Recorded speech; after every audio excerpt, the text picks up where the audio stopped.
começando Artigo 5º, um programa que leva até você temas que estão na Constituição Federal e que fazem parte do dia a dia de todos nós, cidadãos brasileiros. No programa de hoje vamos falar sobre os equívocos que podem acontecer em julgamentos. O artigo 5º determina que a lei não pode excluir da apreciação do Poder Judiciário lesão ou ameaça a direito e garante que o Estado deve indenizar o preso que ficar detido além do tempo fixado em sentença. E para falar sobre enganos em julgamentos, nós recebemos dois convidados no estúdio do Artigo 5º. Está aqui conosco o assessor de desembargador federal, Guilherme Leite, mestrando em Direito pela Universidade de Brasília, e o advogado Colemar Moura, que desenvolveu uma pesquisa sobre responsabilidade civil do Estado sobre ações jurisdicionais. Sejam bem-vindos ao Artigo 5º. Doutor Guilherme, eu gostaria que o senhor começasse explicando para a gente o que pode caracterizar um equívoco em julgamentos. A Constituição estabelece aos poderes da República algumas atividades e algumas atribuições. E dentre essas atribuições que a Constituição estabelece aos poderes, tem a atividade jurisdicional que é atribuída ao Poder Judiciário.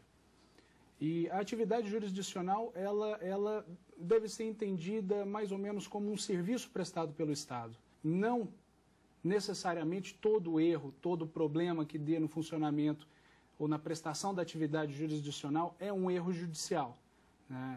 Há inúmeros modos de se tratar eventuais falhas no sistema, como são os recursos ou como eventual ação rescisória ou ação revisional, mas o erro judicial ele é caracterizado basicamente quando há alguma falha na prestação da atividade jurisdicional. E não é necessariamente só quando se diz respeito ao juiz. Todo o mecanismo, todo o aparato do sistema judiciário que está funcionando na entrega desse serviço. Oficial de justiça, agente de cartório, polícia judiciária que investiga crimes, colaboradores da justiça, peritos. Não é necessariamente o erro judicial não é uma prerrogativa do juiz, mas ela ocorre em todo o sistema judicial enquanto um serviço que é entregue à comunidade. E esse tipo de erro é comum, doutor Colemar? Flávio, o que eu posso complementar e dizer em relação a se isso se trata de algo comum, eu posso exemplificar, pegando o que o doutor Guilherme colocou, no sentido de que é possível e é necessário que a gente tenha a premissa de que nem toda falha do Poder Judiciário ela pode ser imputada diretamente a esse agente da ponta, que é o juiz, que exerce uma função delegada pelo Estado como um agente público representante do Estado.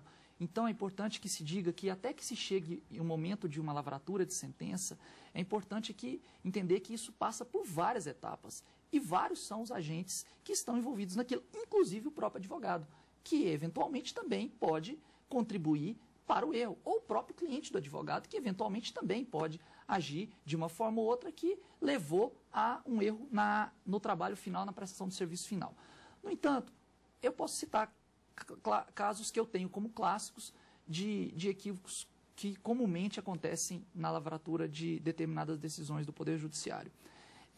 Eu posso tratar aqui dos casos de improbidade administrativa que envolve agentes públicos, notoriamente políticos, ex-políticos ou pessoas que detêm alguma representatividade social ou no meio em que vive. O que eu entendo que pode caracterizar um erro é não se dar a mesma dosagem na divulgação de determinada, entre aspas, imputação de culpa a um determinado agente público por uma conduta eventualmente improba, em que, no decorrer do processo e na instrução de um processo que leva-se em média 1, 2, até uma década, eventualmente, isso chegue a uma conclusão de que não ocorreu a improbidade administrativa por uma questão material relativa àquele fato de 10 anos atrás. E aquele agente público é absolvido. Muitas vezes isso fez com que ele fosse banido da sua convivência social, muitas vezes ele passou por um problema profundo familiar por conta disso, né? Enfim, uma série de circunstâncias que aquilo ali gerou, em que fez com que ao final ele tivesse, digamos, a alma lavada. Mas isso, na prática, não é dado a mesma relevância, a mesma tratativa que se deu quando da ocorrência do fato. É preciso ter cuidado, né? Exato. E a tecnologia ajudou a reparar um erro que durou 3 anos. Esse foi o tempo em que um homem pagou pensão alimentícia ao suposto filho. O teste de paternidade acabou com a dúvida e a mãe da criança vai ter que pagar indenização pelos danos causados. O exame de DNA é uma tecnologia que prova materialmente a existência de vínculo biológico entre pessoas. Atualmente, o exame pode ser feito em 3 dias e o custo também vem diminuindo. O exame também pode servir como fundamento para a anulação da paternidade. Se após um reconhecimento espontâneo, um pai descobre através do exame de DNA que na verdade ele não era o pai efetivamente, o pai biológico daquela criança, ele pode pedir anulação daquele registro de paternidade para que ele deixe de figurar como pai daquela criança. No Rio de Janeiro, um homem pagou uma pensão alimentícia por 3 anos no valor de R$100 por mês à ex-namorada que alegou ter um filho dele. Devido a empecilhos impostos pela mãe para conviver com a criança, ele decidiu realizar um exame de DNA para comprovar a paternidade e descobriu que não era o pai do bebê. Foi aí que ele procurou a justiça. A mulher alegou que acreditava que o ex-namorado fosse o pai da criança e que nunca exigiu nada dele. Mas o Tribunal de Justiça do Rio de Janeiro condenou a mulher a pagar R$10 mil de indenização por danos morais ao homem por causa do impacto que a paternidade provocou nele, além do envolvimento emocional com a criança durante os 3 anos, provocando dano também ao menor. Situações como essa não são comuns, mas podem render até indenização por danos materiais. O ideal teria sido nessa situação, se havia alguma possibilidade de dúvida, que ele tivesse feito o exame antes de reconhecer, pois aí ele teria uma situação definitiva, e não agora, 3 anos após, passar por todo esse abalo, por toda essa dor nesse caso. E eu entendo que agiu bem o tribunal a condenar a mãe, pois ela induziu a erro aquele pai, trouxe todo esse abalo ao pai, e não só ao pai como à própria criança, que terá mais um lhame de afeto cortado por conta dessa nova realidade que se impôs. Doutor Colemar, quando as circunstâncias mudam como nesse caso, quem deve fazer a reparação? É mesmo a mãe? Caso o erro que a justiça incorreu e que isso se verifique em um momento posterior foi ocasionado por uma negligência, por uma omissão ou por uma imprudência da parte de uma das partes, claro, no caso a parte vencedora, que provavelmente vai se tornar posteriormente vencida, como foi o caso dessa mãe, isso exclui, esse caso é um caso clássico de excludente da responsabilidade do Estado, a meu sentir. Doutor Guilherme, muda alguma coisa no processo se a mãe sabia que o suposto pai não era o pai e induziu ao erro? O juiz pode reconhecer, como de fato se há material para o juiz perceber isso, ele faz, a ocorrência de litigância de má-fé. Quando uma parte leva ao juiz uma pretensão que sabe ser descabida, sabe viciada, porque a verdade dos fatos, neste caso, está viciada. Mas nesses casos, utilizando o que a gente tem hoje em dia em vigor, que é o Código de Processo Civil, o juiz, reconhecendo a litigância de má-fé, ele vai condenar a mãe em multa por litigância de má-fé, sem prejuízo de eventual condenação para o ressarcimento da pensão que foi paga pelo pai. Agora, mudando um pouquinho de área, falando de presidiários. Uma pessoa que fica na prisão, além do tempo determinado pela pena, isso também pode ser considerado um equívoco judicial?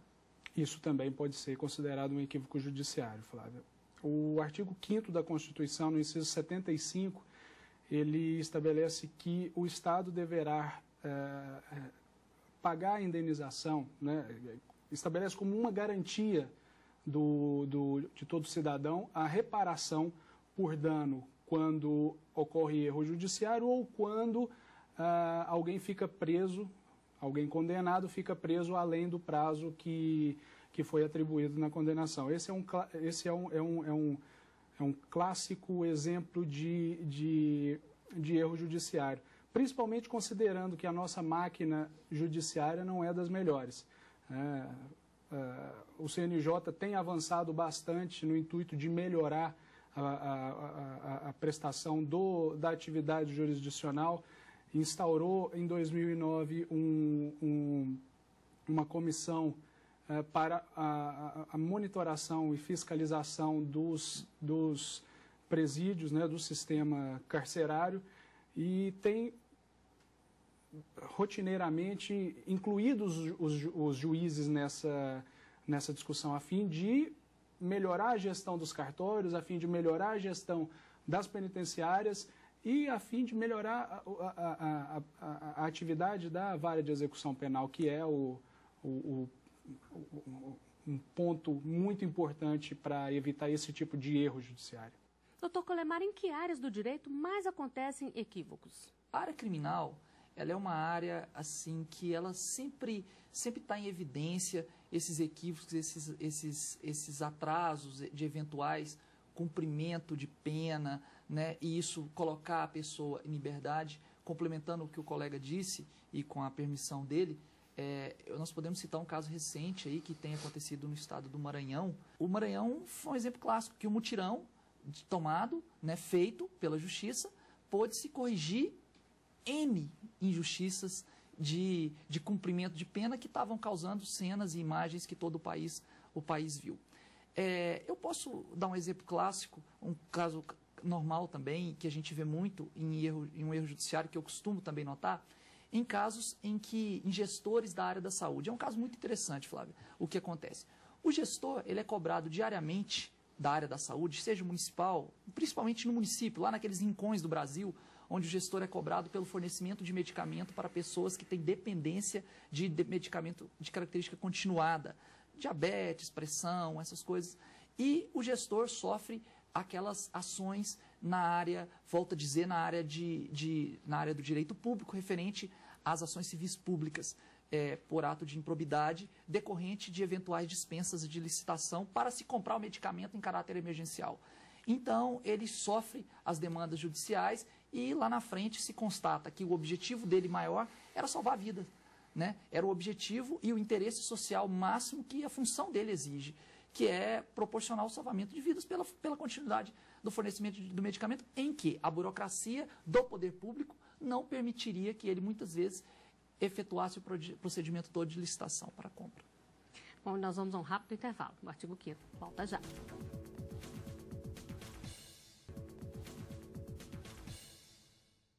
Estamos de volta com o artigo 5º. Hoje os nossos convidados são o assessor de desembargador federal, Guilherme Leite, e o advogado Colemar Moura. Eles conversam conosco sobre os equívocos que podem acontecer em julgamentos. O Código de Processo Civil define em que situações o juiz deve assumir responsabilidade por equívocos judiciais.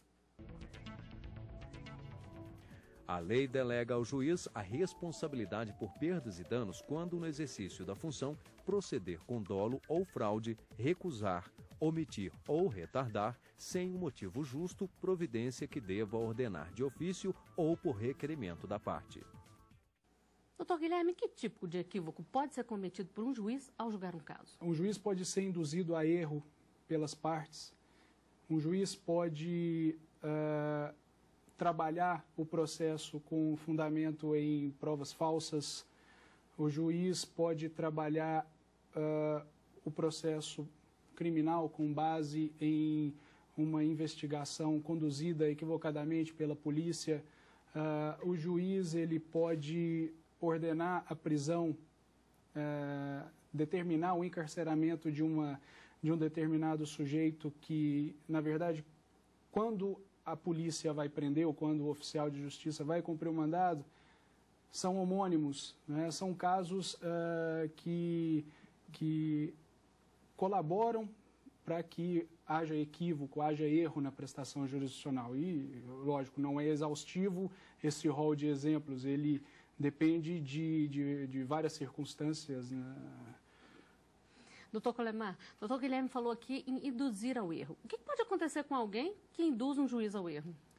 Olha, a pessoa que induz o juiz ao erro, ou o agente público, porque eu encaro o juiz, como disse, um representante do Estado, induz o Estado a erro, ele pode ser acionado judicialmente para ver reparado o resultado daquele apenamento decorrente da indução que ele provocou ao próprio Poder Judiciário. Isso não é raridade. É natural, porque toda demanda judicial, Flávio, a gente precisa partir do princípio que ela vai ter um vencedor e vai ter um vencido, né?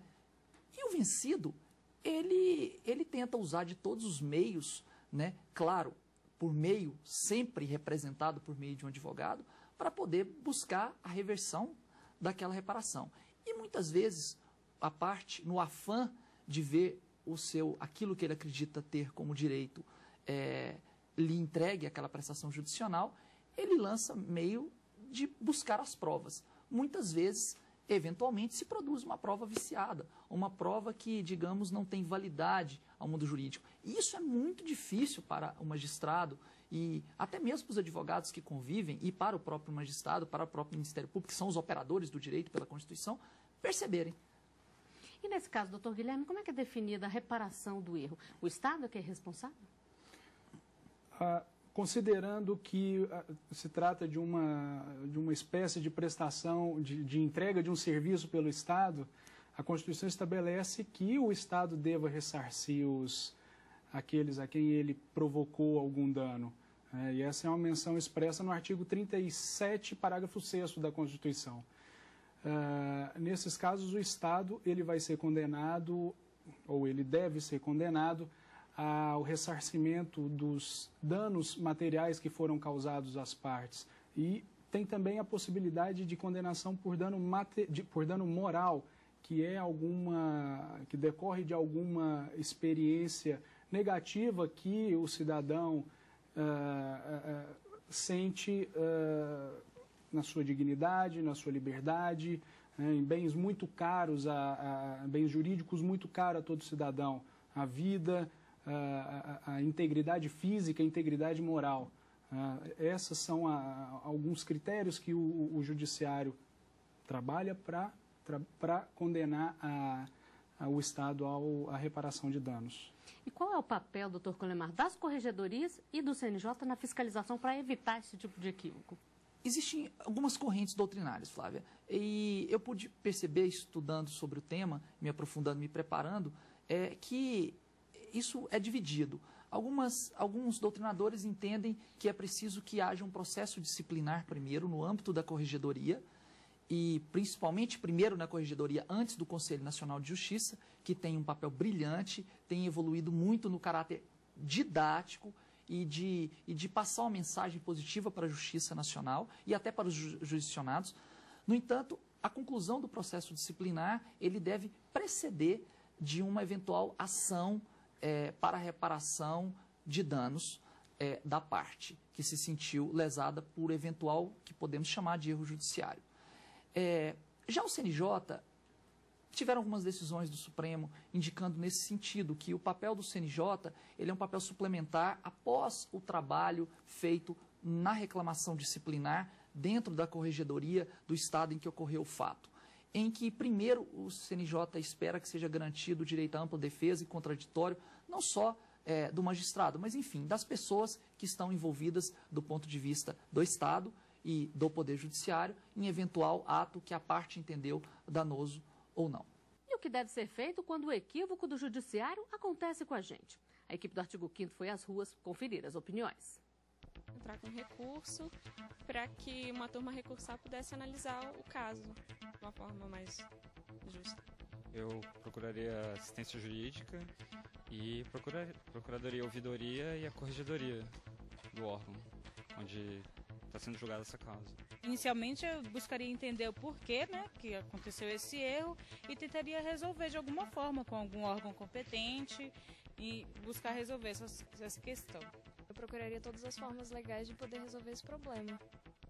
E se puder entrar com um novo processo, talvez um duplo processo. Continuar com o meu e talvez um processo contra esse erro.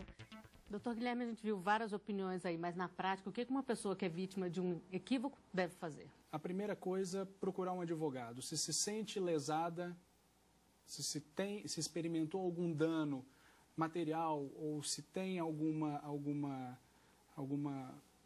experiência negativa que considere negativa moralmente deve procurar um advogado, porque o advogado é o profissional habilitado para trabalhar essas questões. Em segundo lugar, sempre atuar de boa fé, levar ao juiz, levar ao advogado provas que tenha colhido durante esse período de experiência negativa. No caso de preso, por exemplo, além do prazo, é sempre conseguir demonstrar as situações a que o preso foi submetido no período de encarceramento, o que o preso deixou de ganhar em razão de um período muito extenso além daquilo que representava a condenação e aquilo que o preso efetivamente sofreu também na sua psique, aquilo que ele sofreu como violação à sua integridade física, à sua integridade de liberdade, isso citando apenas um exemplo relacionado às condenações criminais. A gente pode citar vários outros exemplos, mas é sempre importante procurar um advogado e trabalhar com boa fé, trabalhar com documento, trabalhar com provas robustas para levar ao juiz um instrumental interessante para que ele possa decidir favoravelmente. Agora, doutor Colemar, os entrevistados falaram muito em recorrer. Sempre cabe recurso de uma decisão? Existem diversas formas de recurso, inclusive a reforma do Código de Processo Civil vem no sentido de tentar enxugar isso um pouco, né, para que as demandas se tornem mais curtas. No entanto, há uma medida recursal que eu acho importante a gente comentar sobre ela, que é no caso de uma sentença que já transitou em julgado e se verifica posterior a esse trânsito em julgado, ou seja, não se cabe mais recurso, um eventual erro judiciário. A parte chega à conclusão que houve um determinado erro judiciário por um fato novo que surgiu após o trânsito em julgado da sentença. Para isso, o artigo 485 do Código de Processo Civil prevê a chamada e conhecida ação rescisória, que é uma ação para se desconstituir aquela sentença que foi dada sob um pilar viciado, sobre um determinado erro que posteriormente se descobriu. Seja ele, digamos só os dois primeiros exemplos, seja ele provocado por um agente público que está investido na função judicial, ou também quando uma sentença eventualmente é proferida por um juiz que tem um determinado impedimento, mas a parte só descobriu esse impedimento 2 anos depois. Então, o sistema recursal é amplo e há medidas para se debater até mesmo após a impossibilidade de recurso, que seria a ação própria rescisória. Bom, para encerrar, eu gostaria de saber de vocês que tipo de cuidado os agentes do judiciário devem ter para evitar equívocos. Doutor Guilherme. A prudência é o principal conselho. A prudência tem que andar com os agentes públicos, tem que andar ao lado do magistrado. Independente da liberdade que o magistrado tem de decidir, ainda que fundamentadamente, ele tem que decidir com responsabilidade. O ofício de julgar é um ofício que é dotado de liberdade, mas que pressupõe responsabilidade. Então é muito importante tomar bastante cuidado, o juiz, os agentes cartorários, os oficiais de justiça, os agentes da polícia judiciária, todos que funcionam, todos que oficiam em colaboração para a atividade jurisdicional, é sempre importante que eles atuem com responsabilidade e com prudência. Doutor Colemar, para o senhor. Eu ficaria com a palavra bom senso. Eu acho que essa é a palavra que deve se pautar todos os operadores do direito. Não só o Poder Judiciário, como os próprios profissionais da advocacia que com ele atuam. O bom senso aqui, Flávia, eu quero dizer no sentido de que o Judiciário tem o seu livre convencimento para decidir, mas se entregar, né, a não só o próprio magistrado, como de fato os magistrados são verdadeiras figuras que se entregam muito ao exercício que lhe foi delegado pelo Estado, mas a todos os agentes envolvidos, né, em se buscar o bom senso para dosar a pena e a sentença a ser lavrada, para se verificando nesse bom senso, na aplicação do bom senso, qual o efeito social daquela medida, não só para as partes, mas para aqueles que com ela convivem, seja na esfera criminal, seja na esfera eleitoral, seja na esfera civil, seja na esfera familiar, enfim, em todos os ramos do direito. Bom, e com essas dicas nós chegamos ao final de mais um Artigo 5º. Dr. Colemar, Dr. Guilherme, eu agradeço muito a presença de vocês aqui conosco. E você também pode fazer parte do nosso programa, mandando sugestões para o e-mail artigo5@stf.jus.br. A gente se vê na semana que vem. Até lá!